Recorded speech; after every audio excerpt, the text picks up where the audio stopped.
ჩვენი ვიდეოების კომენტარებში სტაბილურად შემოდიან ხოლმე ქართული ოცნების მხარდამჭერები, როგორი ტექსტიცი. ბიჭო, ეგ მხოლოდ თქვენი ლაპარაკი რა აზრი აქვს? საქმე გააკეთეთ, საქმე დაგვანახეთ, რამე რა. ხალხს ბიჭო, რაღაცა გაუკეთეთ ხალხს. გულწრფელი სურვილი მიჩნდება, რომ აი, რო შეიძლებოდეს მაგან ადამიანებს მონახო. დაუჯდებოდი ესე და აი მართლა დავლაპარაკებოდი, რომ აი გეხვეწები, არც გაბრაზებული ვარ შენზე.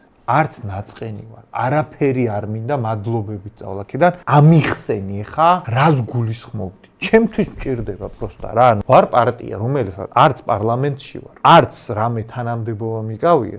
ერთადერთი საშუალება მაქვს, რომ ყველა რო აბოლებს ამ ხალხს, სიმართლე ავხსნა. აი, ხალხს რო სიმართლე ავხსნა, ერთადერთი ეგ საშუალება მაქვს. აი, რო შემოდის ტიპი რა, რამე საქმე გააკეთეთ, ბიჭო, რაღაცა რას ლაყბობთ მან და აი, ბიჭო, მე რო ეხა ხელისუფლებაში ვიყავ, რაღაც სამინისტრო რომ მებაროს, 100%-იანი იქნებოდა ძმაო ეგ. ბიჭო, ხმას თუ არ მაძლევ, ხელისუფლებაში თუ არ მოვდივარ, ან ნაწილობრივ სადმე არ გავდივარ, არც საკრებულოში არა ვარ, არც პარლამენტში არ მოხვედი, ხმა არ მომეცი, ხო?